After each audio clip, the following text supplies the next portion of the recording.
Hola a todos, muy buenas tardes, bienvenidos a nuestro webinar sobre las dinámicas de los grupos en la educación. Mi nombre es Yandri Bonilla García y pertenezco al CEU de San Marcos y me acompañan mis compañeros. Buenas tardes, mi nombre es Tiffany Campos y pertenezco al Centro Universitario de Upala. Buenas tardes a todos, mi nombre es Walter Vargas Granados y pertenezco al Centro Universitario de Buenos Aires. Buen día, mi nombre es Jessica Aguilar Munguía y pertenezco al Centro Universitario de Upala. Estamos muy emocionados de tenerlos aquí con nosotros hoy. Mi compañera Tiffany les va a hablar sobre la importancia de la dinámica de los grupos de educación. A manera de introducción, la dinámica de los grupos en educación es un tema central que abarca múltiples formas de enseñar y de educar, desde la crianza familiar hasta la formación de la educación formal en centros universitarios.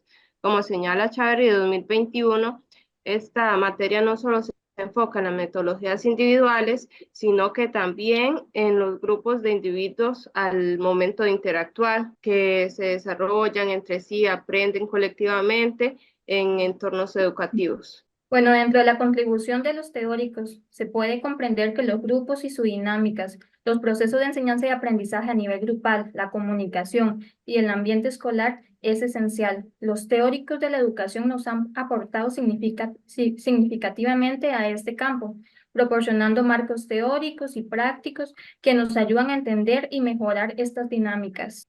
Como aporte al comentario de la compañera Jessica, Chaverri 2021 nos explica que la comprensión de las dinámicas de grupo y su aplicación en el ámbito educativo permite que las personas docentes logren diseñar estrategias pedagógicas.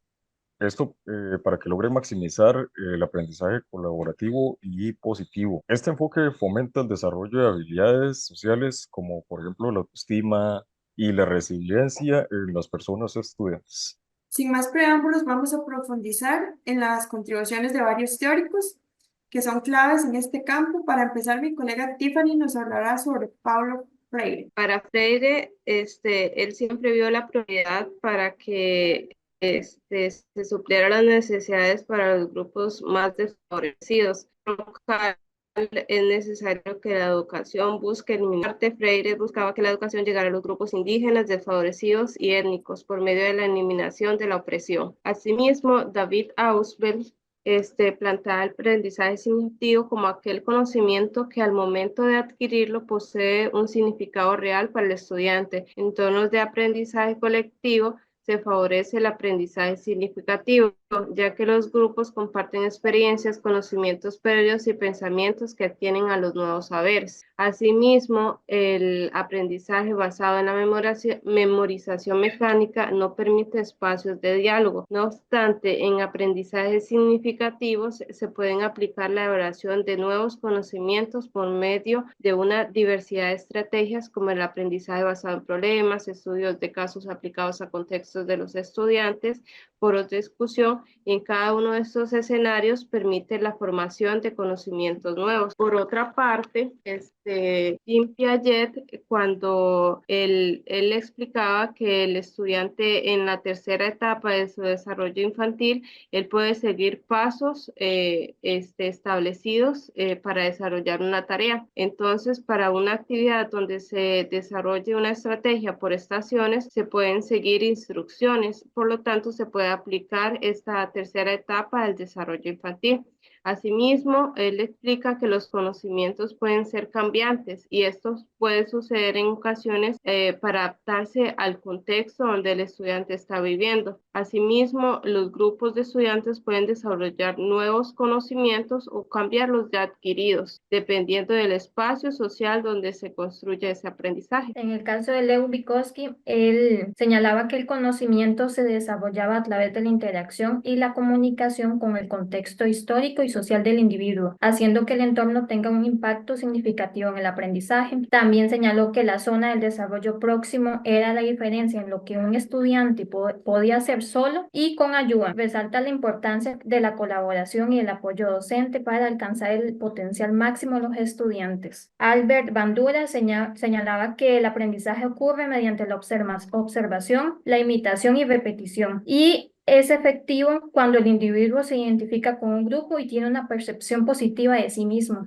También señalaba que la confianza es la propia capacidad para realizar tareas. Esta es crucial y desarrollar la autoeficacia en los estudiantes fomenta la participación activa y el éxito en el aprendizaje. Dentro de los aportes de Jerome Brunner señala que ofrecer una estructura de aprendizaje con procedimientos claros y motivos para aprender facilita la recepción e interiorización de nuevos conocimientos, motivando así a los estudiantes. También señalaba que la participación activa y la exploración permite a los estudiantes aprender a través de errores y aciertos, haciendo el aprendizaje más significativo y dinámico. Con respecto a Bárbara Rogoff, ella destacó la importancia de reconocer y respetar las diferencias culturales en el proceso educativo. Ella argumentaba que el aprendizaje puede tomar diversas formas y ritmos según la cultura y el contexto del individuo. Este enfoque puede permitir que la educación sea más inclusiva, adaptada y a las necesidades del estudiante. Además, Rogoff insistía demasiado en lo que era la importancia del aprendizaje cooperativo y colectivo.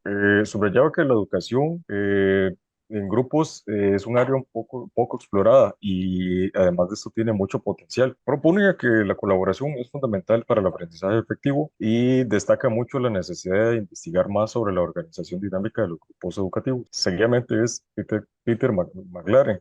Él trabajó en contextos de barrios marginados.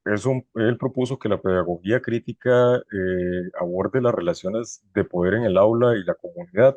Por ejemplo, decía que el acompañamiento político debería mejorar las condiciones educativas y sociales de los más desfavorables. Además, él planteó que la educación debe ser vinculada con la comunidad, la sociedad en general. Esto porque surgen experiencias y desafíos fuera del aula que deben ser integrados en el proceso educativo para crear una educación más relevante. Seguidamente sigue es Henry Giroux. Él examinó el capitalismo, cómo el capitalismo y las ideologías de supremacía eran promovidas por los medios de comunicación. Eso afectaba negativamente pues, el trabajo educativo. Por ejemplo, propuso que los educadores deben romper estas influencias y fomentar una conciencia crítica, ya que esto no es una conciencia innata, ya que esta conciencia no es innata y que debe ser aprendida pues, a través de la teoría y la... Sobre los tres temas claves de este webinar, iniciaremos con los grupos y las dinámicas. Este tema nos va a corresponder al compañero Walter y a mi persona. Iniciaremos definiendo lo que es grupo, que es un conjunto de personas que interactúan entre sí, comparten intereses, objetivos o características en común. Los grupos varían en tamaño y dinámica. Esto va desde las familias hasta las grandes empresas. Pueden ser de dependencia, los grupos, perdón, de pertenencia, de referencia, fortuitos o nacionalistas. En cuanto a lo que son los grupos y sus dinámicas, vemos los vínculos y el agrupamiento. Los grupos pueden ser herméticos o receptivos y su fortaleza depende de sus vínculos. El agrupamiento es un proceso influenciado por dinámicas internas y fuerzas sociales externas. También las actitudes grupales e importancia para la persona docente. Las actitudes se forman a través de son esenciales pues, para identificar las influencias externas y diseñar estrategias educativas efectivas. Vemos la importancia para la persona docente. Esto comprende que las dinámicas en grupo es esencial para identificar pues, influencias externas, como se mencionó anteriormente, y además de esto, el desempeño de los estudiantes y docentes. Esto permite reconocer cómo los estudiantes afectan la atención y la energía de otros individuos y además ayuda a diseñar estrategias educativas que fomenten un ambiente positivo y productivo. Por ejemplo, Echeverry 2021 nos señaló que lo que son los grupos no son autónomos y siempre deben de considerarse las relaciones en su entorno. Esto desde la comunidad hasta las estructuras sociales globales, destacando así la importancia del individuo en colectivos pequeños u organizados con roles específicos. Con respecto a los procesos de enseñanza y aprendizaje a nivel grupal, los grupos de pares son conjuntos de individuos que comparten características similares y que se incluyen mutuamente. En la escuela los estudiantes conforman grupos de pares entre grados. Por otra parte, el aprendizaje colaborativo es una estrategia educativa en la que los estudiantes trabajan juntos en pequeños grupos para alcanzar un objetivo o objetivos comunes. Es importante recalcar que este aprendizaje es muy importante en el proceso social de las personas y la interacción con otros puede mejorar la comprensión de los contenidos. Asimismo, para los docentes es importante importante que el proceso de enseñanza y aprendizaje se involucre en estos dos aspectos. Las políticas curriculares promueven un aprendizaje colaborativo entre los pares por la interacción social que hay entre ellos y también las habilidades sociales que se crean entre estos espacios. Para Chaverri 2021 explica que el individuo en interacción social constante incorpora información, prácticas y creencias que no son de su producción original, sino que provienen de otros por medio de la interacción que se crea. Bueno, dentro de la comunicación grupal y el ambiente escolar, este es esencial que se dé de forma clara y asertiva. Asimismo, es necesario que se promueva la escucha activa y la atención grupal. Sin embargo, hay obstáculos como el embotellamiento, que ocurre en grupos grandes donde solo una persona habla, limitando la participación de los demás. En este caso, el docente debe priorizar un espacio para que todos sean. Otro obstáculo es el exceso de información, que aunque las TIC pueden ser enriquecedoras, también pueden distorsionar la información y la comunicación. Ante esto es crucial que los grupos definan criterios comunicativos para discernir la información más relevante. La educación debe favorecer la comunicación, priorizando la comprensión mutua para evitar que se convierta en rutinas e imposiciones, lo que según el autor Chaverri 2021 señala que hace que pierda sentido y entorpece el aprendizaje y la cohesión grupal. Por ello es indispensable que el docente gestione eficazmente la comunicación, ya que está directamente vinculada con el aprendizaje y la experiencia de los estudiantes. En cuanto a las conclusiones, como conclusión general, la dinámica de los grupos en la educación es esencial para comprender cómo los individuos interactúan y se desarrollan juntos mientras aprenden. Los teóricos de la educación han aportado marcos teóricos y prácticas que mejoran el rendimiento académico. Y además se comprende que estas dinámicas son cruciales para enfrentar desafíos educativos contemporáneos, además de preparar a los estudiantes para una sociedad interconectada y colaborativa. Comprender las dinámicas de grupo es crucial pues para los docentes, ya que ayuda a identificar influencias externas en el desempeño de estudiantes y docentes. Bueno, esto va a permitir que se puedan diseñar estrategias que fomenten un ambiente de aprendizaje positivo y productivo. Además de esto, pues entender las normas y disciplinas internas de los grupos, pues va a ayudar a manejar los conflictos y fortalecer el sentido de pertenencia en el aula. Asimismo, el aprendizaje colaborativo y los grupos de pares son esenciales en la educación, ya que mejora con grupos de pares, facilitan una comunicación efectiva y fomenta un entorno de apoyo mutuo y colaboración. Incorporar estos aspectos en la enseñanza aprovecha las interacciones sociales para enriquecer el aprendizaje y desarrollo de habilidades.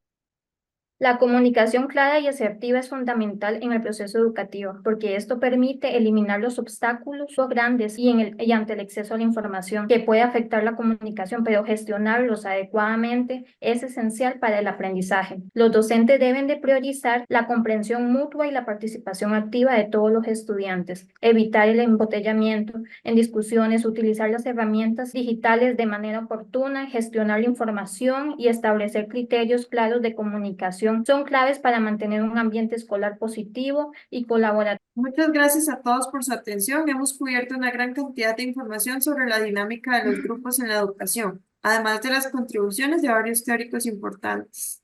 Ahora queremos abrir un espacio de una breve sesión de preguntas y respuestas. En este momento es perfecto para que cada uno de ustedes pueda plantear sus dudas y comentarios y entonces nosotros vamos a estar respondiendo conforme a los temas que discutimos. Seguidamente nos encantaría escuchar sus inquietudes y reflexiones.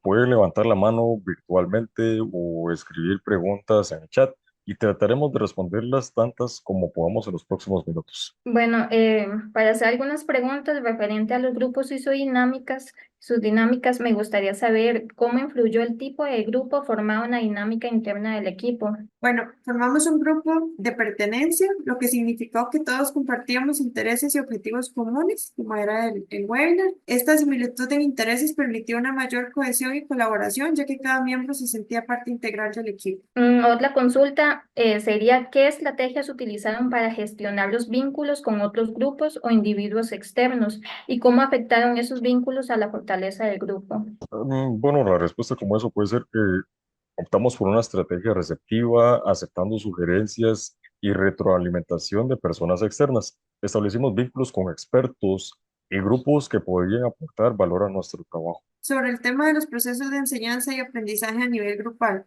¿cómo aplicaron el aprendizaje colaborativo en su grupo y cuáles fueron los resultados obtenidos? En este proceso aplicamos el aprendizaje colaborativo a trabajar en pequeños grupos, subgrupos, para tareas específicas. Cada subgrupo tenía objetivos comunes y utilizamos la interacción constante para mejorar nuestra comprensión en los diversos ¿Cómo influyeron los grupos de pares en la dinámica de trabajo y el desarrollo de habilidades sociales dentro del grupo? grupos de pares. Permitieron que cada uno de los miembros del grupo con características similares trabajaran juntos, lo que facilitó una comprensión más fluida y efectiva. Asimismo, esta configuración mejoró la dinámica de trabajo al fomentar un entorno de apoyo mutuo y colaborativo. Sobre el tema de la comunicación grupal y ambiente escolar, ¿cuáles fueron los principales desafíos de comunicación en su grupo y qué estrategias implementaron para superarlos? Bueno, uno de los principales desafíos fue evitar el embotellamiento en las discusiones, donde solo una persona tiende a dominar. Para superar esto, implementamos la estrategia de dividirnos en subgrupos para discusiones específicas y luego compartir los hallazgos con los demás miembros del grupo. ¿Cómo aseguraron una comunicación asertiva y efectiva durante todo el proceso de trabajo en grupo? Aseguramos una comunicación asertiva y efectiva, promoviendo la escucha activa y estableciendo criterios claros de comunicación desde el principio. Realizamos reuniones regulares donde todos tenían la oportunidad de expresar sus ideas y preocupaciones. Le agradecemos a cada uno por su atención y participación. Esperamos que este webinar les haya proporcionado valiosas ideas y herramientas para aplicarlas en los contextos educativos. Si tienen más preguntas, estaremos aquí para ayudarles.